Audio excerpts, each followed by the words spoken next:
Hello friend, आज के इस वीडियो में हम लोग जो है दो टॉपिक पे यहाँ पे डिस्कशन करने वाले हैं। फर्स्टली उनका जिनका रिज़ल्ट थोड़ा सा ख़राब गया है या फिर हम बोल सकते हैं उनके सिलेक्शन का चांसेस बहुत कम है, उनको क्या करना है। ठीक है, क्योंकि अभी ये जो टाइम है, अभी जो पेपर आपका ख़राब हुआ है, ये जो टाइम है काफ़ी ज़्यादा डिफ़िकल्ट टाइम है। इस चीज़ को मैं समझ सकता हूँ। तो इस चीज़ को कैसे हैंडल करना है ताकि आपका जो अगला एग्ज़ाम है उसमें परफॉर्मेंस डाउन ना हो। ठीक है, तो उस सारी चीज़ों पे भी हम लोग बात करेंगे आपका। और उसके बाद जो है जस्ट वन सेकेंड, उसके बाद हम लोग जो है बात करेंगे जो फाइनली क्या सेफ स्कोर हो सकता है आपका। ठीक है, सेफ स्कोर के लिए काफ़ी लोग परेशान हैं, तो मैंने यहाँ पे एनालिसिस कर चुका हूँ। ठीक है, सभी लगभग सभी शिफ्ट का पेपर भी मैंने देखा हुआ है और कैंडिडेट का फीडबैक भी काफ़ी मतलब मिल गया है मुझे, जिन्होंने अच्छे नंबर गेन किए हुए हैं। मेरे ग्रुप से भी कुछ लड़के हैं, 7 से 8 लड़के, जिन्होंने कॉल किया और अपना पूरा का पूरा डिटेल दिया। और बहुत वैसे लड़कों का भी जो है एक तरीके का बेस लेवल पता चल गया है कि हर शिफ्ट में कितना लोगों ने एक बढ़िया अटेंड किया है। ठीक है, मैं ऑन एवरेज बढ़िया स्टूडेंट की ही लेके कंपैरिजन करूँगा। ठीक है, क्योंकि अगर बढ़िया स्टूडेंट हैं तो उनके कंपैरिजन में थोड़ा सा उनको बेस बना के काफ़ी चीज़ें क्लियर हो जाती हैं। जैसा कि एलएमआरसी का जब स्टेशन कंट्रोलर का जब था तो उस टाइम भी मैंने कट ऑफ का वीडियो बनाया था और एग्जैक्टली वो सही हुआ था। जो लोग चैनल से जुड़े होंगे उनको पता होगा, मैंने बता दिया था कि इतने के अराउंड ही आपका कट ऑफ जाएगा और फाइनली उतने के अराउंड ही गया कट ऑफ। ठीक है, अब देखो एक छोटा सा बात ये है, ये दो टॉपिक पे वीडियो है। पहले तो हम लोग उन सब भी डिस्कस कर लेंगे जिनका सिलेक्शन हो सकता है, और जिनका सिलेक्शन नहीं हो सकता है उनको आगे क्या करना है, कैसे अपने आप को इम्प्रूवमेंट देना है, उस पर भी जो है हम लोग बात करेंगे। ठीक है, अब देखो यहाँ पे सबसे पहले हम लोग कट ऑफ का पहले डिटेल देख लेते हैं। अब एक चीज़ यहाँ पे देखिएगा, ये जो कट ऑफ होता है ना, अब सही बताऊं तो 0.25 से भी सिलेक्शन हो सकता है और नहीं भी हो सकता है। ठीक है, तो आपको ज़्यादा माइंड नहीं करना है। ठीक है, कि मतलब ये सारी चीज़ें सही ही हों, लेकिन मैं आपको यहाँ पे एक एरिया बता रहा हूँ कि आई थिंक इससे ऊपर और इसके नीचे नहीं जाएगा कट ऑफ। तो आई थिंक आप समझ रहे होंगे 0.25 से भी सिलेक्शन हो सकता है और नहीं भी हो सकता है। ठीक है, और एक चीज़ और ध्यान दीजिएगा, अभी मैं कुछ शिफ्ट की बात बोलूँगा, जैसे 7 का फर्स्ट है, ठीक है, और सेकेंड है, 8 का फर्स्ट है और सेकेंड। इसमें कुछ लोगों को बुरा लगेगा। क्या चीज़ बुरा लगेगा, अभी मैं बोल दूँ कि ये शिफ्ट हार्ड है या ये ईजी है, तो जो जिस शिफ्ट में होगा ना उसको थोड़ा सा यहाँ पे लगेगा कि नहीं, या क्योंकि देखो सबको अपना खुद का शिफ्ट जो होता है वो हार्ड लगता है। ठीक है, तो मैं पहले ही बोल दे रहा हूँ कि देखो ये मेरा खुद का एनालिसिस है और मैंने अभी बहुत सारे एनालिसिस भी किए हुए हैं, बहुत सारी चीज़ें सही भी हुई हैं। अब आप इसमें मतलब गलत कमेंट मत करिएगा कि नहीं ये कठिन है, ये हार्ड है, आपको कैसे पता है ये सारी चीज़ें। ठीक है, अगर ये सारी चीज़ें अगर आप नहीं झेल सकते हो तो वीडियो आप यहीं छोड़ दीजिएगा। ठीक है, क्योंकि मैं पूरा जो है जो चीज़ें हैं यार उन्हीं चीज़ों पे बात करूँगा। ठीक है, ऐसा नहीं कि आपके फेवर में या फिर जो भी हो, समझ रहे होंगे आप, तो वो लोग वीडियो छोड़ देंगे भाई। और जिनका सिलेक्शन के चांसेस कम हैं थोड़ा सा रुके रहिएगा, आप लोगों के लिए बूस्टअप अभी मैं बता दे रहा हूँ क्या करना है। थोड़ा सा पहले इन लोगों की हम बात कर लेते हैं जो सेफ इनका एरिया होगा।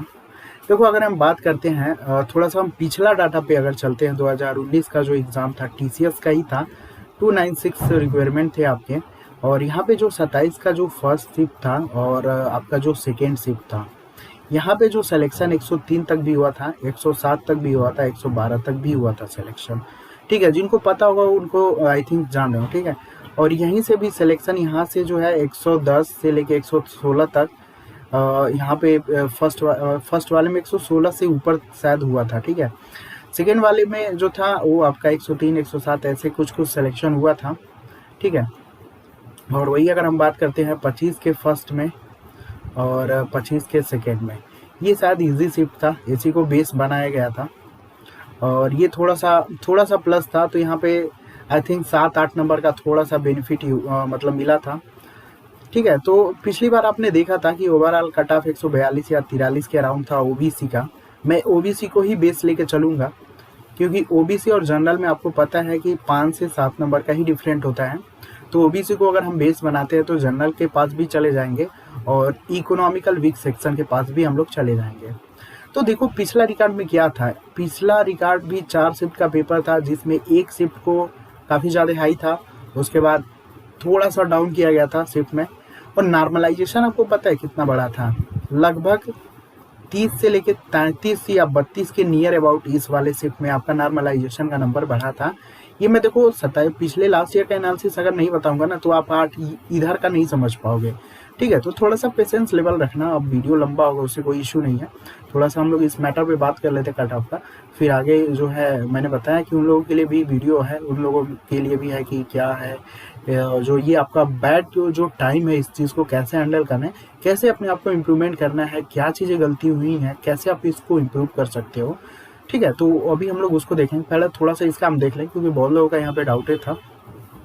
तो देखो 30 से लेके 32 नंबर का यहाँ पे नॉर्मलाइजेशन नंबर इनको मिला था, 27 का जो सेकेंड थिप था, उसके बाद इनको पता है आपका 24 से लेके 23 से लेके शायद 25 या 26 के अराउंड इनको बेनिफिट मिला था, ठीक है। यानी 27 का जो फर्स्ट शिफ्ट था और जो सेकेंड शिफ्ट था वो आपका एक तो हाई था और एक मॉडरेट प्लस था, ठीक है।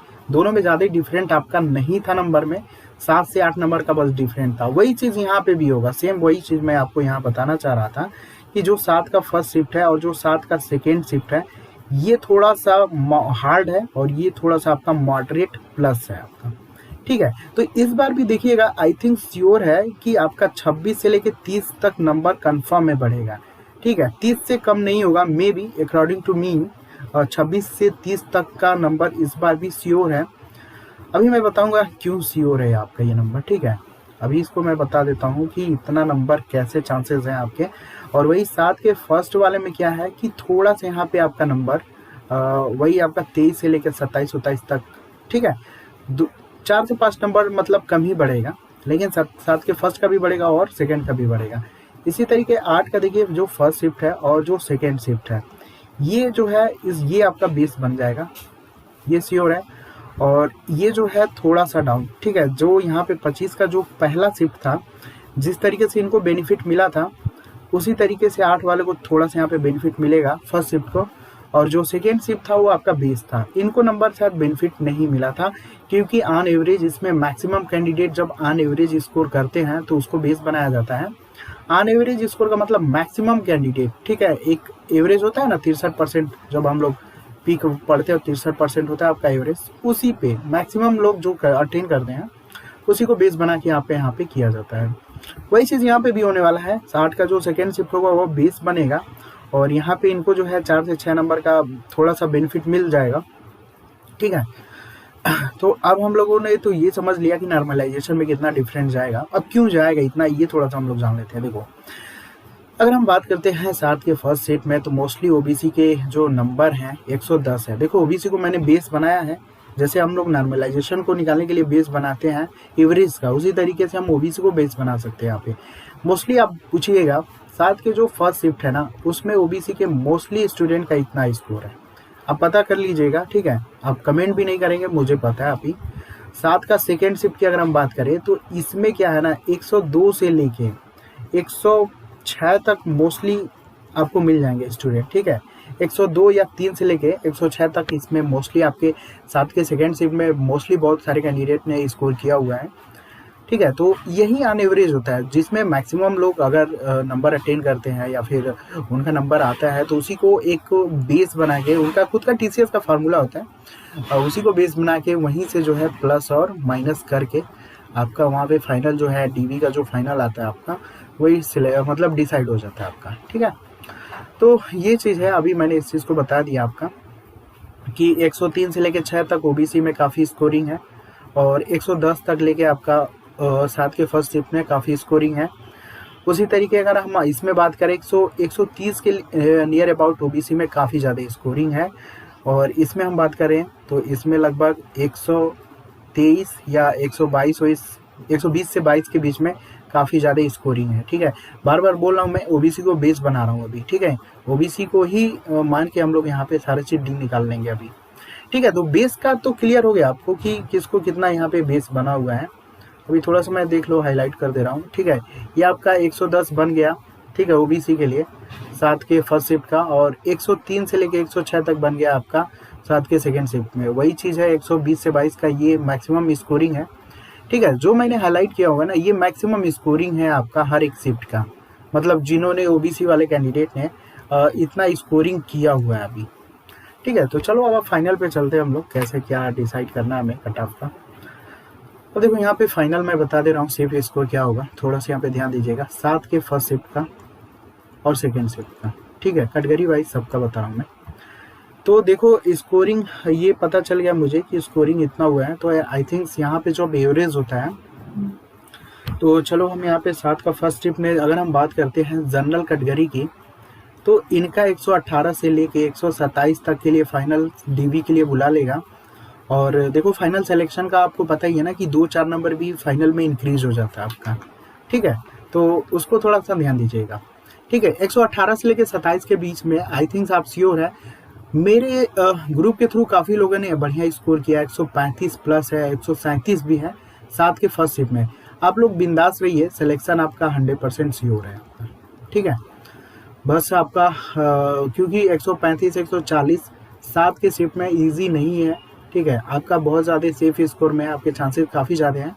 मेरे ग्रुप से 5 से 6 लड़के कॉल किए और उनका नंबर इतना है, ठीक है।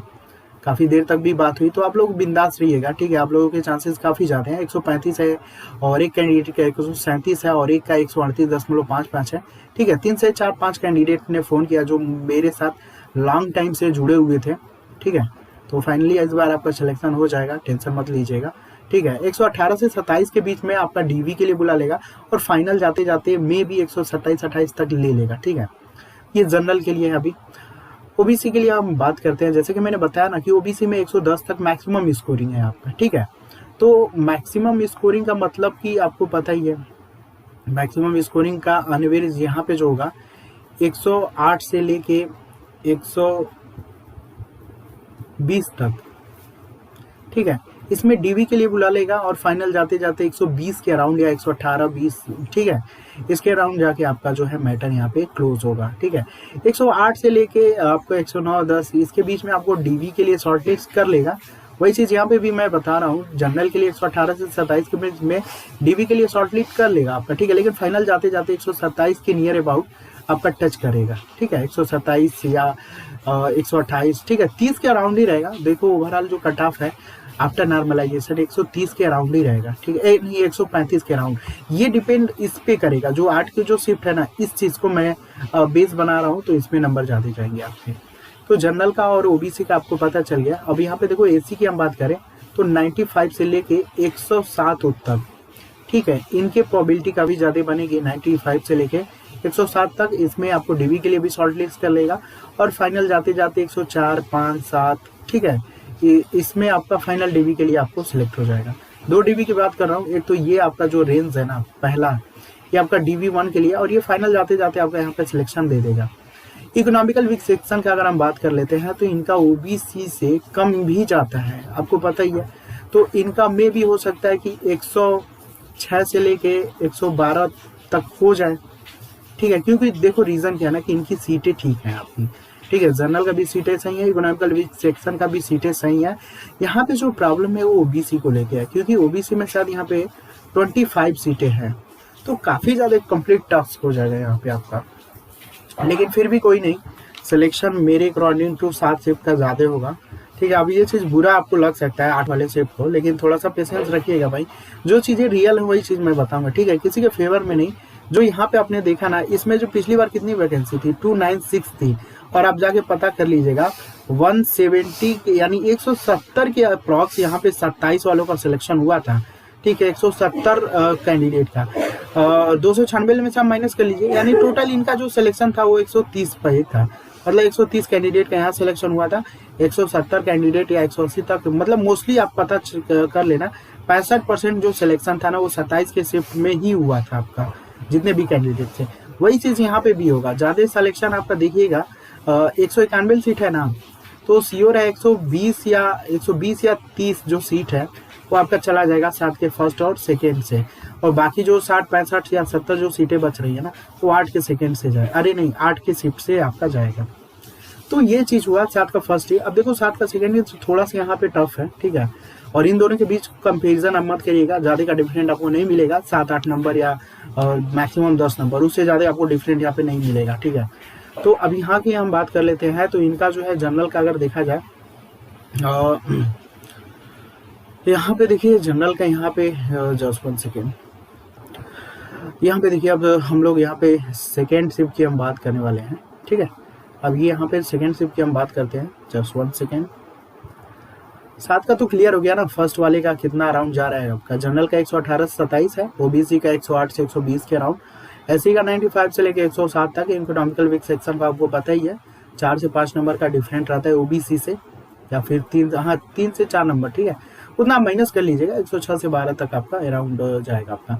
7 के सेकेंड शिफ्ट की हम बात करें तो यहाँ पे देखो 114 से लेकर 122 तक का मोस्टली चांसेस है डीवी के लिए शॉर्ट लिस्ट हो जाए जनरल वाले कैंडिडेट, और 106 से लेकर 114 112 तक ओबीसी के लिए हो सकता है शॉर्ट लिस्ट हो जाए, ठीक है।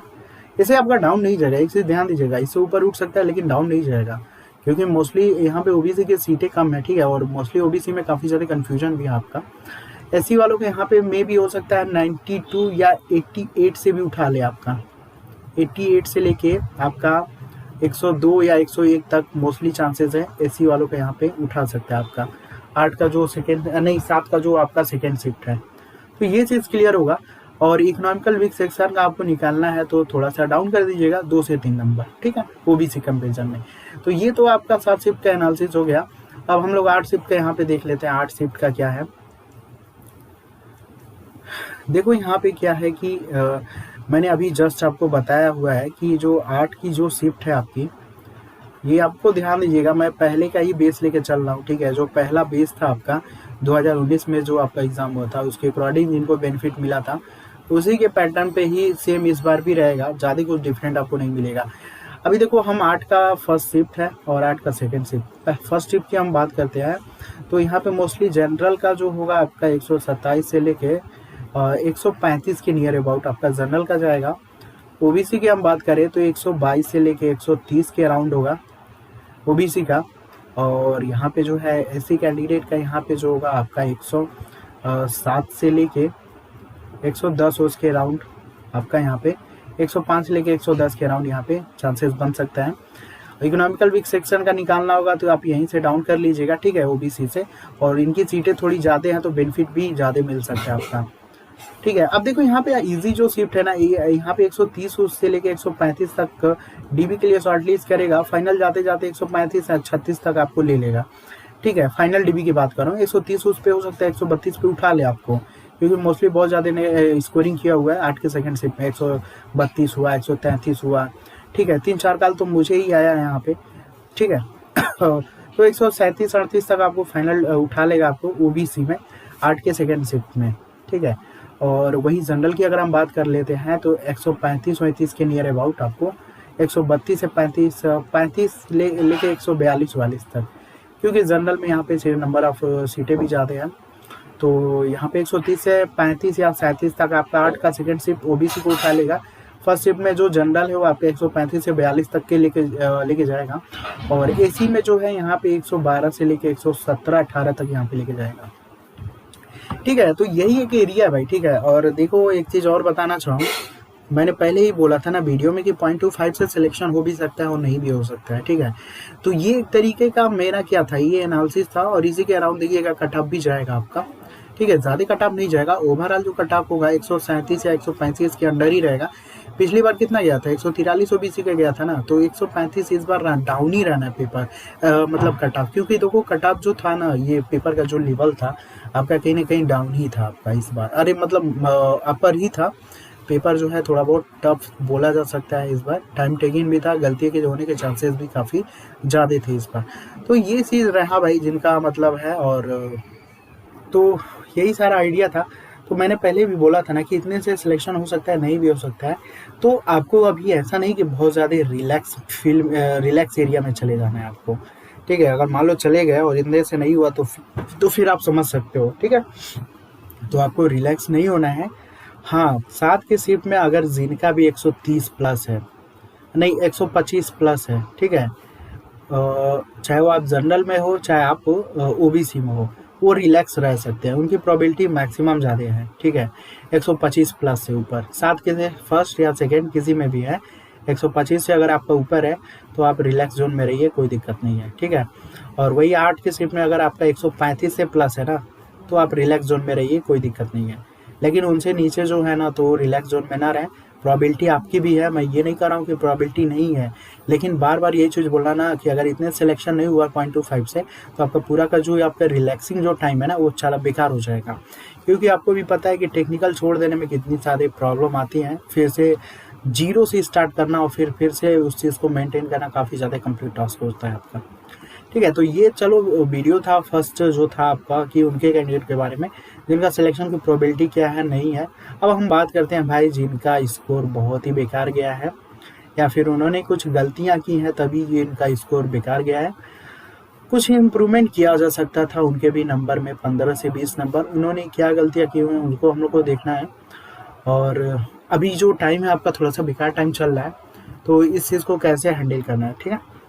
मोस्टली उन स्टूडेंट की बात कर रहा हूँ मैं जो 100 के अंदर हैं, ओबीसी, ठीक है। ओबीसी में हो या आप जनरल में हो, 100 के अंडर हैं आप, तो प्रोबेबिलिटी मैं ये नहीं कहूँगा कि नहीं बन सकती है, लेकिन चांसेस कम है भाई, ठीक है, चांसेस कम है। क्योंकि 25 सीट है यार, और देखो मेरे पास ही 10 से 12 ऐसे कॉल हैं 7 के शिफ्ट में जिनका स्कोर खुद ही बहुत ही बेस्ट है। मैं आपको क्या बताऊँ, ठीक है। उनका फाइनल होगा तो आपको हो सकता है मे बी, अगर इंटरव्यू के लिए अगर वो रेडी हो तो दे दिया जाएगा, ठीक है। वैसे बहुत लोगों का सिलेक्शन होता है, मैंने अभी टेलीग्राम पे भी बहुत सारी चीज़ें भेजता हूँ, आपको पता ही होगा, ठीक है। लेकिन मैं देखो उतना वो नहीं करता हूँ ना, क्योंकि उनसे खुद मैं आइडिया ले लेता हूँ क्या चीज़ें हैं, ट्रैक क्या है क्या नहीं है सिलेक्शन के। जब उनका सिलेक्शन होता है तो हर एक चीज़ मैं उनसे पूछ लेता हूँ, ठीक है, जो चीज़ आप पूछना चाहते हो सब। उसके बाद मैं आपको अपने एक्सपीरियंस के थ्रू ही उस चीज़ को बता देता हूँ। तो इसलिए थोड़ा सा मैं वो नहीं करता हूँ कि, और ये सारी चीज़ें हैं, बाकी आप समझ रहे हो। कुछ लोग अपना क्रेडिट बनाने के लिए भी लोगों को बुला के लाते हैं कि चैनल का क्रेडिट हो, तो ये सब मुझे पसंद नहीं है, ठीक है। सिलेक्शन देखो मेरे साइड से भी बहुत होता है, ऐसा नहीं है। पीसीएल के भी लास्ट ईयर में काफ़ी लोग सिलेक्शन हो चाहता है, तो मैं भी अपना क्रेडिट बना सकता हूँ, लेकिन ये सब सही नहीं है ना। मार्केट वैल्यू बहुत लोग इस चीज़ को लेके बनाते हैं, ठीक है। तो और इसी चीज़ को मार्केट वैल्यू बना के पेड कोर्स सेल करेंगे, अपना बुक सेल करेंगे, ये सारी चीज़ें, तो वो सब मैं नहीं करना चाहता हूँ, ठीक है। वो सब बेकार की चीज़ें हैं। अब चलो यहाँ पे यार उन स्टूडेंट की बात करते हैं जो बहुत ही बेचारे वो हैं जिनका 100 नंबर है। देखिए अगर आपका 100 नंबर है ना, तो एक चीज़ मैं आपको सिंपल बोल सकता हूँ कि जो पेपर था ना, चाहे 7 का आप ले लो चाहे 8 का ले लो, ठीक है, इतना मैं बोल सकता हूँ भाई कि 115 तक स्कोर करने लायक हर एक पेपर में स्कोरिंग था आपका, ठीक है। अब आप बोलोगे, मैं जान रहा हूँ आप बोलोगे कि नहीं नहीं पेपर ऐसा था वैसा था, ये नहीं हो सकता था, ठीक है। तो 110 से 15 तक जो स्कोरिंग है ना भाई, इतना आपको कर सकते थे, ठीक है। अब आप 100 के नीचे हैं तो सिंपल सी बात है कि आपने निगेटिविटी क्या किया है, निगेटिव ज़्यादा किया हुआ है। अभी देखो मेंटेन इसी काम पे करना है, ऐसा नहीं। कुछ लोग अभी ये डाउट में है कि कौन सा बुक पढ़ा जाए, सिलेक्शन कैसे होगा, क्या चीज़ें अब अपनाया जाए, ट्रैक क्या बदला। कुछ नहीं करना है भाई, जो आप निगेटिव कर रहे हैं ना, बस इसी चीज़ को अगर आप पॉजिटिव में बदल दो, फिर आपका श्योर है सिलेक्शन, ठीक है। मैं उनकी बात कर रहा हूँ जो एकदम 100% प्रिपेयर हैं, उनकी बात नहीं कर रहा हूँ जो आधे अधूरे हैं, नए बच्चे हैं, ठीक है, जिन्होंने अपना 100% दिया हुआ है, हर एक चीज़ क्लियर है उनका, बेसिक से लगाए पावर सिस्टम मशीन सारा चीज़ क्लियर है, ठीक है। उनको बस निगेटिविटी को पॉजिटिव में बदलने का काम करिएगा, ठीक है। बुक के चक्कर में और इधर उधर के चक्कर में जाएंगे तो आपका, मैंने बहुत पहले ही बताया था कि ज़्यादा बुक रखने के चक्कर में प्रेशर काफ़ी ज़्यादा जाता है, जिससे आपका रिवीजन का जो टाइम होता है या फिर जो एरिया होता है ना, वो आपका गिरने लगता है, जिसकी वजह से कॉन्फिडेंस गिरने लगता है, फिर निगेटिविटी के चांसेस काफ़ी ज़्यादा आने लगते हैं, ठीक है। ये रियल चीज़ है। तो आपको बुक पे काम नहीं करना है, जो भी आपका नोट्स है, जो भी मटेरियल है, सब वही काम करना है, उसी को लेके रिवीजन करना है। बस आपको कोशिश ये करना है कि ये जो निगेटिविटी चीज़ें हुई है ना, इसको पॉजिटिव में कैसे बदलना है हमें, ठीक है, उस चीज़ पे आपको काम करना है। पॉजिटिव में बदलने के लिए ईजिली है कि जो आप गलती कर रहे हो, अब तो आपको खुद की गलती आपको खुद को पता होगा कि आपने टेक में कितना गलत किया हुआ है, या फिर नॉन टेक में कितना गलत हुआ है, या कौन सा एरिया आपका सही नहीं है, कहाँ गलत है। ये चीज़ तो आपको खुद ही आप ही फील कर सकते हो या फिर आप ही देख सकते हो, क्योंकि एग्ज़ाम आपने ही दिया हुआ है। तो आपको ज़्यादा कुछ नहीं करना है और टाइम भी वेस्ट नहीं करना है। एक चीज़ ये भी ध्यान दीजिएगा, आपको टाइम भी वेस्ट नहीं करना है, क्योंकि मोस्टली चांसेस है 15 से 20 अक्टूबर के बीच यूपीपीसीएल जेई का फिर से रिक्वायरमेंट आ जाए, ठीक है। और आगे और सारे रिक्वायरमेंट है आपके, जैसे डीएफसीएल हुआ, रुबीनल हुआ, पावर ग्रिड के ER1 ER2 का भी हो सकता है, पटना कोलकाता। तो मौका बहुत है भाई, ठीक है। मौका भी मिलेगा आपको फरवरी मार्च तक। अगर यही फ्लो बनाया रहा, ये जो प्रिपरेशन का लेवल अगर यही फ्लो बना रहा, तो आपको फरवरी मार्च तक कोई ना कोई रोक ही नहीं सकता है आपको कहीं ना कहीं सिलेक्शन लेने से, ठीक है। लेकिन ये जो आप गलती कर रहे हो ना, इसी चीज़ को पॉजिटिव में बदलना है। इन सारी चीज़ों के चक्कर में मत पड़िएगा कि फिर से ये कर लिया जाए कुछ नया, ये हो, ठीक है। ये सब चक्कर में जाओगे तो यही सारी चीज़ें मैंने बताया हुआ है, यही सारी प्रॉब्लम आएगी। हम निगेटिविटी को पॉजिटिव में बदलने के लिए सिंपल ही तरीका है, more than revision, more than practice, more than test. बस यही आपका तरीका है, तभी आप पॉजिटिव में बदल सकते हो, ठीक है। अब कुछ लोग कहेंगे नहीं सर आउट ऑफ सिलेबस आ रहा है तो हम उसको कैसे करेंगे। देखो भाई, आउट ऑफ सिलेबस है या नया है, हमको यहाँ पे टॉपर नहीं बनना है, ठीक है। 150 में 150 नहीं क्वेश्चन करना है हमें, ठीक है। आप यहाँ से करो ना यार, 105 और 110 तो दिया ही रहता है करने के लिए। और नॉन टेक में आप 35 से 40 स्कोर करो ना, थोड़ा सा इसको जोड़ो, आपका कितना है, मिनिमम कुछ भी नहीं बनेगा तो 130 प्लस बनेगा आपका। इन सारी चीज़ों पे आपको काम करना है, नहीं, ठीक है। 165 170 के चक्कर में आप मत पड़िए कि हमें ये फालतू की चीज़ें पढ़ के हमें 165 लाना है, 170। तो वो अगर उस चक्कर में आप पढ़ेंगे ना तो 100 के अंदर फिर कैपेबिलिटी होगी कि फिर 100 के अंदर आएंगे आप, ठीक है। तो आई थिंक आप समझ रहे होगे जो चीज़ मैं कहना चाह रहा हूँ, आई थिंक आप समझ रहे होगे। तो देखो मौका बहुत है, आपको टाइम कंज्यूमिंग फालतू नहीं करना है। एक दो दिन जो भी करना हो, घूमना हो, मूवी देखना हो, जो भी करना हो करो, फिर माइंड को एक बार में रिलैक्स रखो। और सबसे मोस्ट इम्पॉर्टेंट है, आपने गलतियाँ क्या किया है उन सारी चीज़ों को एक बार बैठो एनालिसिस करो, कहाँ पे आप ज़्यादा टाइम दे रहे हो, कहाँ पे आप कम टाइम दे रहे हो, और कहाँ पे ज़्यादा टाइम देना चाहिए, कहाँ पे कम टाइम देना चाहिए। इन सारी चीज़ों को एनालिसिस करो।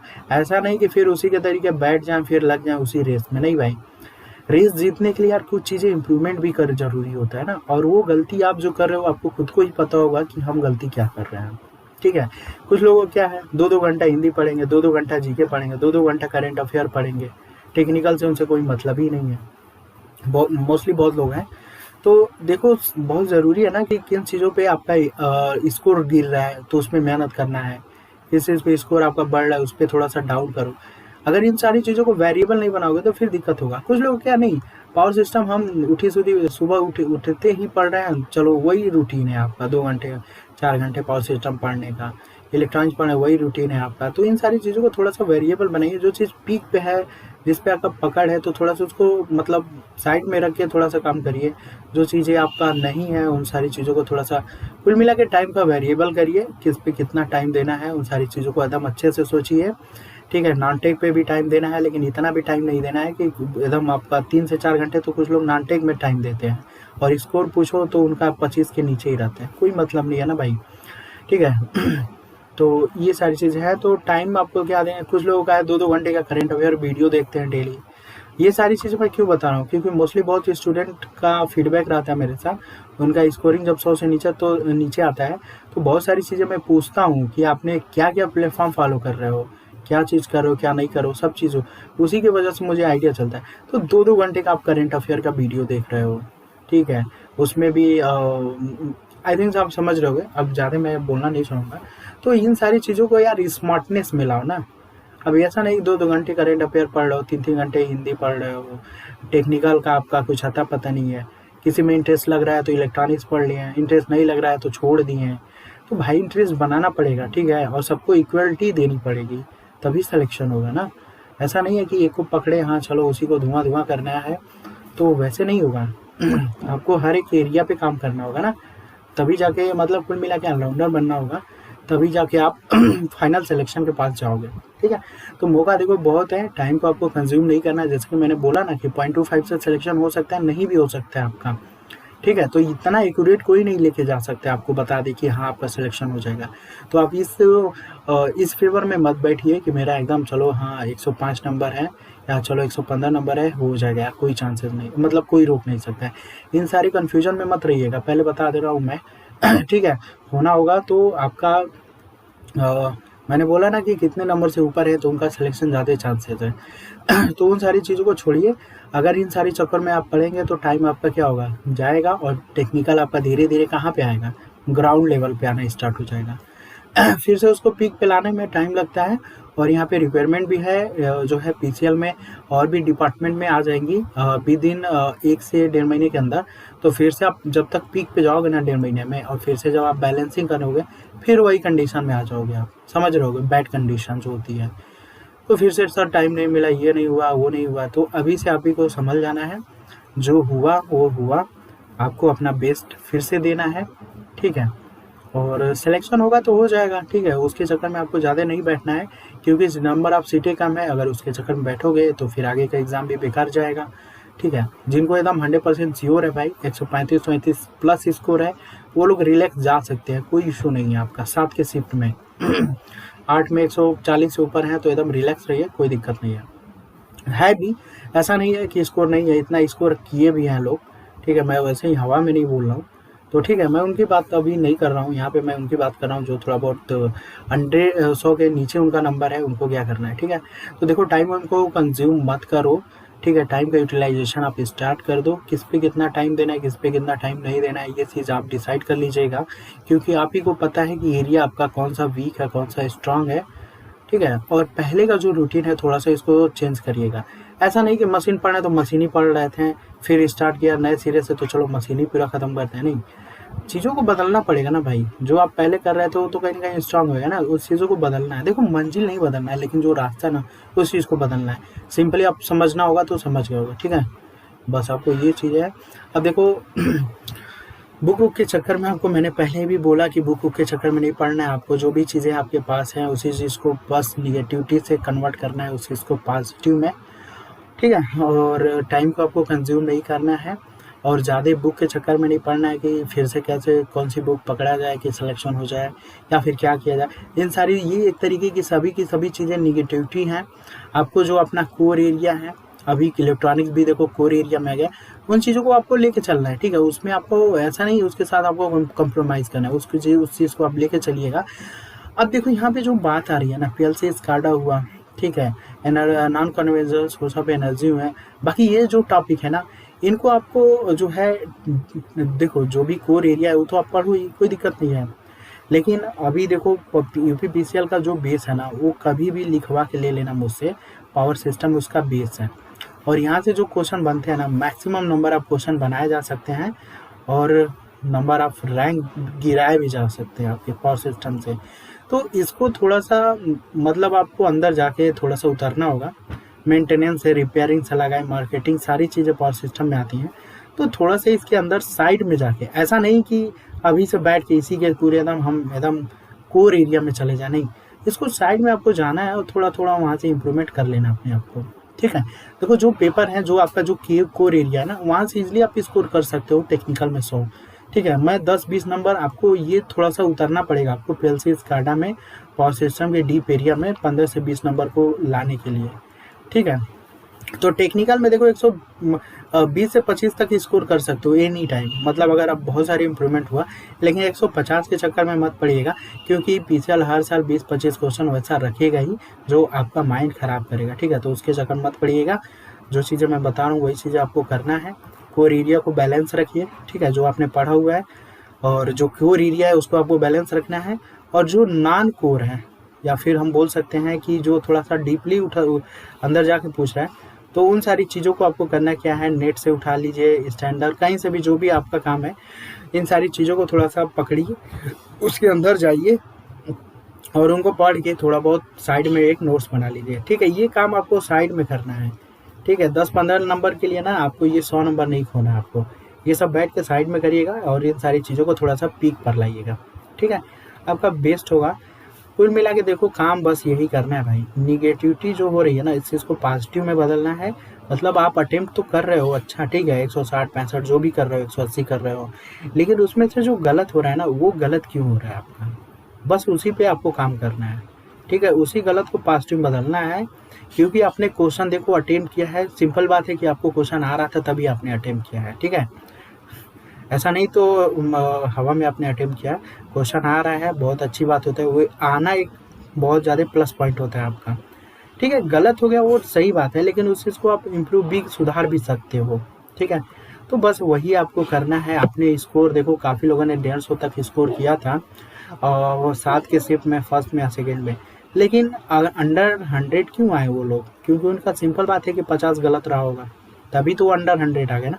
ये गलत कम करना है ना भाई, इसमें आपको 20-25 से ऊपर गलत होना ही नहीं चाहिए। पहले किसी भी तरीके हो, चाहे अटेम्प्ट जो भी हो आपका, कम से कम अटेम्प्ट रह जाए, कोई दिक्कत नहीं है।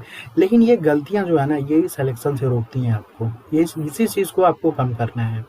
जहाँ जितना दिमाग लगाना है इसी पे लगाना है। क्या पढ़ना है, क्या बुक फॉलो करना है, उस सारी चीज़ों पे आप दिमाग लगाना छोड़ दीजिए। बस आपको दिमाग यहीं पे लगाना है कि ये जो हम लोग गलती हो रही है ना, जो आप लोग गलती कर रहे हो, इसको कैसे इम्प्रूवमेंट किया जाए, मतलब इस चीज़ को पॉजिटिव कैसे बदला जाए। अगर जो इस चीज़ पे काम कर ले गया तो उसका सिलेक्शन श्योर है, नेक्स्ट टाइम अब उसका सिलेक्शन पॉसिबिलिटी काफ़ी ज़्यादा है। तो यही सारी वीडियो थी। आप लोग डिमोटिवेट मत होइए जिनका स्कोरिंग कम हुआ है।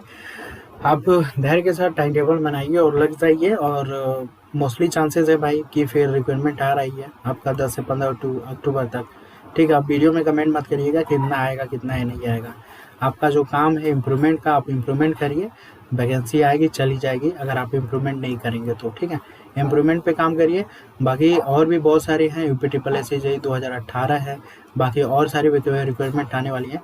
तो उन सारी चीज़ों पे आपका मतलब ऐसा नहीं कि एक चीज़ को पकड़ लिया उसके वजह से ये सारे एग्ज़ाम आपके गिर जाएं। पहला अभी काम क्या होना चाहिए भाई? पहला काम होना चाहिए कहीं एक जॉब का सिक्योरिटी। ठीक है, बहुत लोग देखो पीसीएल में बाद में भी सिलेक्ट होते हैं, कोई पावर ग्रिड में है, कोई कहीं है, बाद में पीसीएल में सिलेक्शन होता है उनका। ठीक है, लेकिन आपको अभी फर्स्ट प्रेफरेंस यही रखना है कि कहीं ना कहीं पहले सिलेक्शन हो जाए हमारा। ठीक है, जो भी हो, क्योंकि बेरोजगारी का कंडीशन आप देख रहे हो ना, तो उससे लाख गुना तो बढ़िया कि कहीं आपका पहले हो जाए, चाहे पीसीएल में हो, चाहे आर्मिनल में हो, चाहे डीएफसीआईएल में हो, कहीं पे भी हो, पहले एक बेस लेवल अगर बन जाता है ना, तो देखो बेस जब बन जाता है ना, तो जब घर से पैसा ये सारी चीज़ें नहीं मांगना पड़ता है, तो आपका माइंड बहुत ज़्यादा रिलैक्स एरिया में रहता है और काफ़ी कैपेबिलिटी हो जाती है, उसको कोई भी एग्ज़ाम हैंडल करने के लिए काफ़ी ज़्यादा प्रोबेबिलिटी बन जाती है। ठीक है, कूलिंग की एफिशिएंसी ज़्यादा होती है आपको पता है, और हीटिंग एफिशिएंसी कम। वही चीज़ यहाँ पे भी काम करता है, जिसका खुद का पहले से ही एक जॉब है और देखना उनका ज़्यादा चांसेस रहता है कि वो सेकंड जॉब भी निकाल लेते हैं। उसका रीज़न वही होता है कि एक बार तो उन्होंने प्रिपरेशन कर लिया, बस उसी चीज़ को वो लोग मेंटेन करते हैं, और माइंड पैसे की वजह से उनका आता रहता है भाई, सैलरी आती है तो माइंड रिलैक्स रहता है। ठीक है, जिसकी वजह से उनकी प्रोबेबिलिटी ज़्यादा होती है। और जिनका सिलेक्शन नहीं होता ना, तो घर से पैसा आ रहा है, क्या है, दोस्त, सारी चीज़ें प्रेशर में रहती है। ठीक है, तो उनको थोड़ा सा यहाँ पे हीटिंग लेवल काफ़ी ज़्यादा बढ़ जाता है इसी सारी चीज़ों से, जिसकी वजह से आई थिंक आप समझ रहे होंगे आगे मैं क्या बोलना चाह रहा हूँ। ठीक है, तो टाइम को वेस्ट मत करिए। अपना खुद का जो इम्प्रूवमेंट है, आपकी कमी क्या है, उन सारी चीज़ों को आपको खुद को समझना होगा। गलतियाँ कहाँ पे हुई हैं, 10-20 नंबर इंक्रीज हो सकता था, 30 नंबर इंक्रीज हो सकता था, ये कैसे हम लोग इंक्रीज कर सकते थे, मेरी गलती क्या थी, ये सारी चीज़ आपको खुद को एनालिसिस करके उन सारी चीज़ों को बस ट्रैक पे लाना है। कुछ ज़्यादा रिसर्च आपको नहीं करना है, रिसर्च के चक्कर में जितना अभी भी हो उससे फिर गिर जाओगे। ठीक है, तो रिसर्च नहीं करना है आपको कि ये बुक है तो पढ़ लें। ठीक है, मैं खुद कोशिश कर रहा हूँ वीडियो के लिए। अभी मोस्टली चांसेस है कि वीडियो मिलना स्टार्ट होंगे, और आपको भी पता है कि मैं जो देता हूँ चाहे नेक्स्ट लेवल हो चाहे कुछ अलग ही रखता हूँ, जिसके वजह से जो आप बीके मेहता, राजपूत, जेबी गुप्ता, बाकी जो यूथ है, इससे थोड़ा हट के मैं थोड़ा सा कोशिश करता हूँ।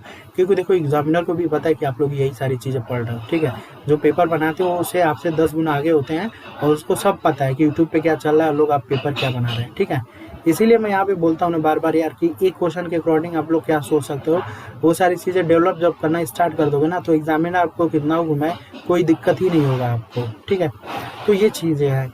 देखो कभी भी टीचर के भरोसे अगर बैठोगे तो सिलेक्शन नहीं होगा, आपको खुद का मेहनत, खुद का एफर्ट लगाना पड़ेगा। आपका खुद का माइंड हुआ, कैसे सोच रहे हो, सारी चीज़ें। अभी देखो जिनका स्कोर है 7 के शिफ्ट में 135-37 140 तक भी स्कोर है, तो मैं तो बात करता रहता हूँ अच्छे लड़कों से भी और बहुत बुरे भी लड़कों से, जिसकी वजह से मुझे डिफरेंट काफ़ी क्लियर रहता है कि क्या डिफरेंट है आपका। ठीक है, तो यही सारी चीज़ें हैं। तो चलो वीडियो तो काफ़ी लंबा हो गया, लेकिन कोई इशू नहीं है। जो चीज़ें मैंने यहाँ पे बताने की कोशिश की है आई थिंक आप समझ गए होंगे। और अभी से जो चीज़ें आपकी वीक हैं, जो अभी से जो चीज़ें वीक है ना, उसको वीक मत रहने देना, उसको पीक पे लेकर आओ, ठीक है। तो ये चीज़ें आपको करना होगा, यही चीज़ें आपको सिलेक्शन तक ले जाएंगी, ठीक है। अब ऐसा नहीं कि जो चीज़ें वीक है चलो फिर से हाँ वही नॉन टेक्निकल चल रहा है, फिर वही रूटीन है आपका, सब वही चीज़ है, तो फिर भाई जब आप अपने आप को चेंज नहीं करोगे तो फिर आप अनचेंज ही रह जाओगे। तो फिर आप समझ रहे हो मैं क्या ना क्या सुना हूँ, ठीक है। जो चीज़ें डाउन है उस चीज़ को पीक पे लाओ, जो चीज़ें आपकी ख़राब है उन सारी चीज़ों को इम्प्रूवमेंट करो, रूटीन आपका क्या ख़राब है, आदत क्या ख़राब है, उन सारी चीज़ों को बदलाव करो, ऑटोमेटिक खुद सिलेक्शन आपके पास आएगा आपका, ठीक है। तो चलो वीडियो तो लंबा हो गया लेकिन कोई इशू नहीं है, अभी टाइम भी है आपको थोड़ा सा इम्प्रूवमेंट करने का ये सारी चीज़ों का। तो चलिए ठीक है, अभी वीडियो में कमेंट कर दीजिएगा क्या चीज़ें आपकी डाउट है, तो फिर हम लोग नेक्स्ट टाइम देख लेंगे उसको, ठीक है। चलो थैंक्स फॉर वॉचिंग।